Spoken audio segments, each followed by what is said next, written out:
Hey guys, it's Greg. Welcome back to the channel, and welcome to another episode of Metal Shreducation, the series where I teach you a classic riff and how to get the tone from the record. Now I know what you're thinking.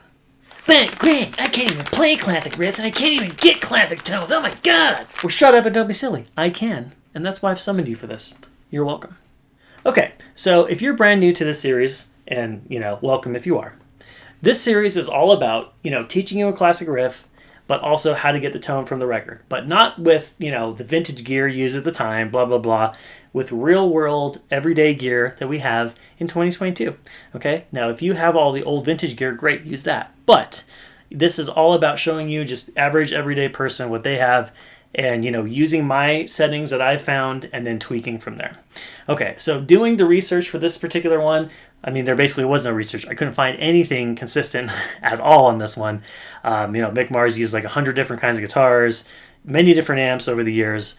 So to me, the mainstay amp that he seemed to use in all of them was the SLO 100. So I'm using the Red-Headed Stepchild, my 5150 LBX Stealth, and just a couple pedals to get this tone. It's just a really weird kind of nasally dark scoop tone. So I'm using my cab loaded with a DV77 speaker to get that, and I'm using my Boss SD1 to just push it a little bit and make it a little bit more nasally. Again, I'll have settings for everything on the screen, use my settings and adjust from there. Guitar-wise for this, again, he used a million different guitars. But the common theme seemed to be kind of super strats. So I'm using my FGN Odyssey Boundary Super Strat. The tuning for this is a full step down, DGC, FAD. The pickups in here are Dragonfire Screamers, which are basically just clones of like a Duncan JB type. Okay, for the amp settings for this, you'll see that on the screen now. And the only other knob you can't see is my resonance knob. My resonance knob is way up on this. There's a ton of lows, so I have it like basically just past 3/4 of the way up. And that's around the back. Okay, and the two pedals I'm using to further get this tone, I'm using a Boss SD1 to kind of push this, make it a little bit more nasally. You'll see the settings for that on the screen now. And then the other pedal I'm using in conjunction with this, I'm using my brand new Zeo Boost. Now the Zeo Boost is really cool, really flexible pedal. I'll have a demo out soon on that. But basically it's 4 different boosts in one. Now the one I'm using is the famous kind of EVH Echoplex preamp to kind of darken this and thicken this up even more. So again, you're probably not going to have this pedal, but a lot of people have some like the Echoplex preamp, the exotic EP booster, anything you have that'll help you kind of boost the lows and get it just a little bit darker. Again, if you don't have that, just take my settings, tweak it from there, add a little bit more lows, but I'm trying to get this tone as absolutely perfect for you guys for this video as possible. Okay, enough of the talking. Let's get to the lesson. Okay, so let's get to the lesson. And before we do, speaking of lessons, did you know you can get all kinds of gear and tone lessons from yours truly if you join my Patreon? Patreon.com/shreddingdead. Plans start as little as $5 a month. You're welcome. Okay, so the song is in the key of G because, again, we're down tuned, but think of it more in relation to standard tuning in A. Really, everything here is in A, where you're meeting the A string, we're moving A chords around. But just remember, in this tuning, it's actually G because we're a full step down. Okay, so since this song and riff is so simple, typically I only show you guys one part of these songs. I'm actually going to teach you the intro, verse, and chorus because it's really just 2 riffs. And it's just super crazy simple. So the very first chord we're going to be looking at is just, again, in this key it's G, but it feels like A. It's just 7 on the D string, 9 on the G, and 10 on the B. So this is what I call the 80s chord. This is just the first, fifth, and octave, but it sounds a little bit different when you have on these 3 strings. Now this chord is basically all you're going to do for this entire section. You're just going to move it left and right. So all we're going to add is 2 palm mutes of the A string and hit the chord once. We're going to do that twice. And then we're going to move it over a whole step to 5, 7, and 8. Again, D, G, and B strings. Okay, so it sounds like this. That one is also twice. And the third time we're going to slide, this time a half step, to 4, 6, and 7. Okay, sounds like this.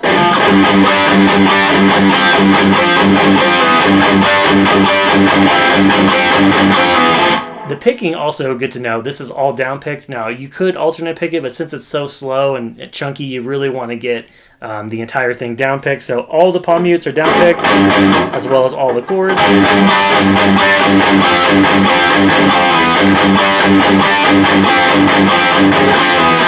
Okay, so that's the intro and verse. Really, really simple. And finally, to resolve this, there's kind of this little bridge in between the verse and the chorus. And we're going to go half step to the left again. So this time we're landing on 3, 5, and 6 on the D, G, and B strings. So we finish.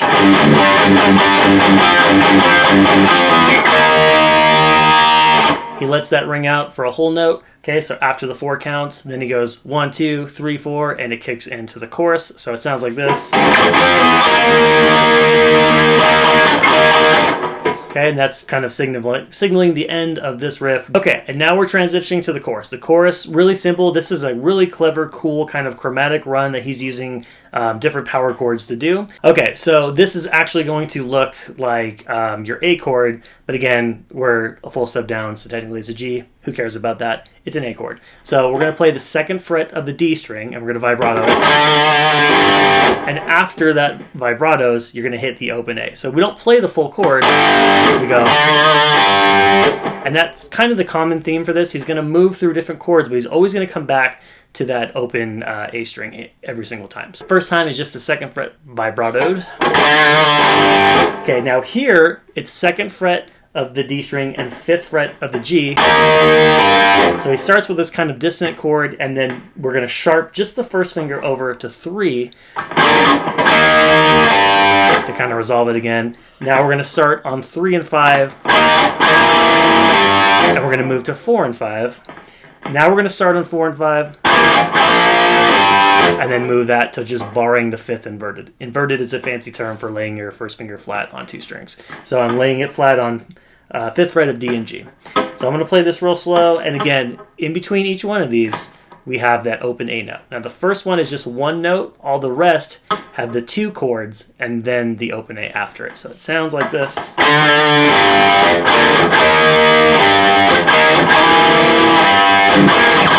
Okay, it's going to end on that same 3, 5, and 6 chord from before, that same kind of transition into this chorus. It's going to be the same ending, but instead of going 1, 2, 3, 4, he hits it 6 times in a row, and then it starts over.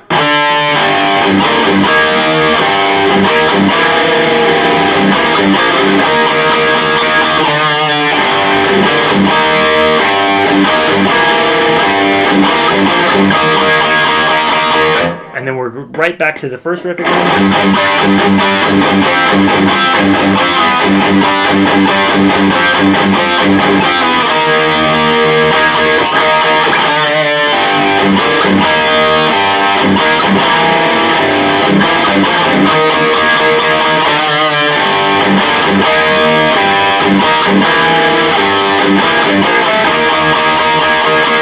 Alright guys, so that'll do it for each part. Again, work on combining it, start out slow, speed it up. You're probably not going to be able to do this at full speed right away. Who cares? It doesn't matter. Work on each part individually and then chaining them together. To really get this to sound, you know, kind of spot on, especially in the chorus, I like to add vibrato on all the chords. So I'll go.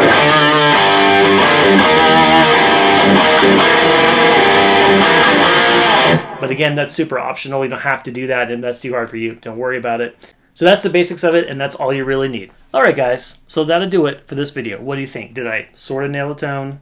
Totally not nail it? Or super duper ultra mega, perfectly nail it? Let me know in the comments below. And if you want one-on-one personalized lessons over Zoom with me, open to anybody in the world, by the way, I'm going to have my email down in the video description below.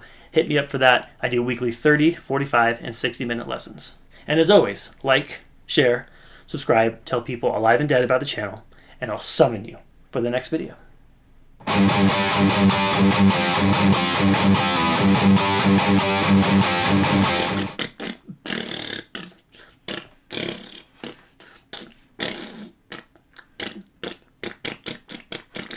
Yeah?